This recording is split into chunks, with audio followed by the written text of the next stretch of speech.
Hello guys, good morning. Happy Sunday, everyone. Diit time na naman. Bahala kwarto, walay kwarta guys. Basta ka lang guys.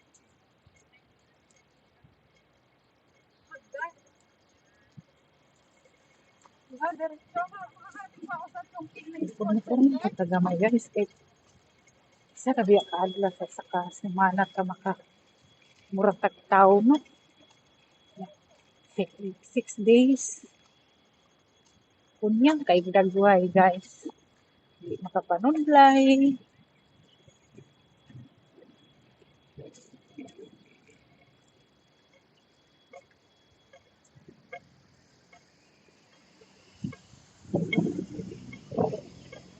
Mga kababayan ko sa Middle East, amping-amping mo dira, pray lang sa aking mga amiga, sa akong mga kamag-anak sa Dubai. Amping taon mo din na pray lang always sa nga safety mo.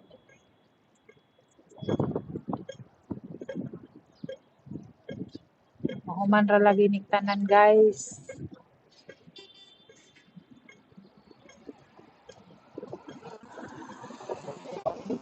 Sa Pilipinas po, gagubot po. Sige pang kung ano, mag-impits. Dili na lang asikasuhan ng mga Pilipino sa Middle East para matabangan nila. Wala yung mga pulos. Ay na lang. Sana na niya itong gobyerno guys. Hindi na masabot.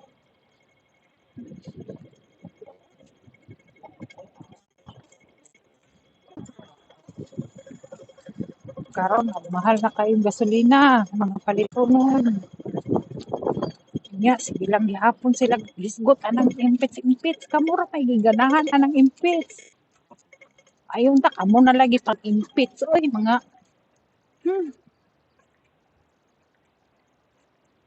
sa tinuod lang wa jud mi ganahi anay inyong mga kuan ninyo. Kay gibuto na sa katawhan si BP Sara.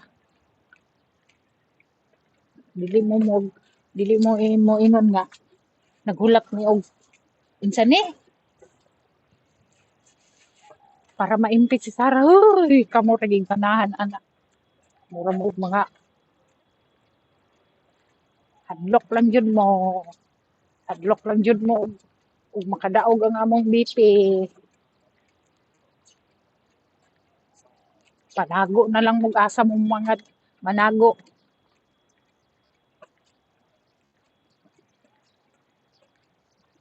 Kay di jud mulung-an ni BP ug mao na makadaog sa presidente. Grabe gini si Satan maggamit og kuano, yung power niya. Grabe na kayo pag wala siguro may kauban si Satanas sa kuan ba? Impyerno ba? No? Okay. Grabe naman ang iyang pagkuan. Grabe na kay iyang pagkuan diri sa kalibutan, guys. No, gipagamit niya ang mga atong gobyerno. Luag siguro kayo sa impyerno, guys. Munang nanguan siya. Grabe pagkuan niya, iyang power niya. Muna nga ang katong mga abogado nga mga naay mga kredibilidad, mga mga high position. Ala, mura nag mga bulok guys. Tungod sa mga malita nga ilang nadawat. Grabe. Kanang inyohang Sigutan nga mga kwarta, gitabang pa na niya sa mga OFW, sa mga, sa ni,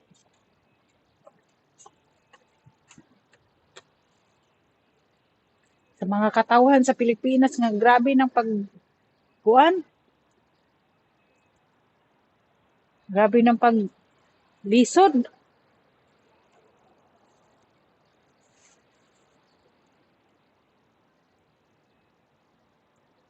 Yun,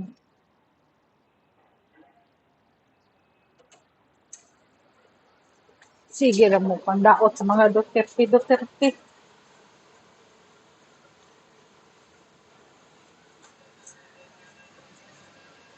Sige, sa niyo pang daot, kaya di yun na ninyo makuan. Kay nakatatak na sa among hunahuna, sa muang kasing-kasing, kung unsay nahimo ni Tatay Digong sa mga OFW, sa mga pobre sa Pilipinas, sa mga bata, sa mga tiguang, sa mga naikanset, mga masakiton, mga sundalo nga gipatas-an og sweldo. Tapos kanang mga sundalo nga gikan sa gera ginabisitan niya guys sa ospital para tagaan niya og award. Karon ang atong presidente naunsa naman?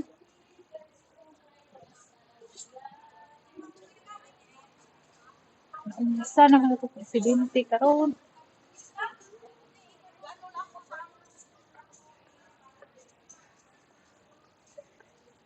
Ay,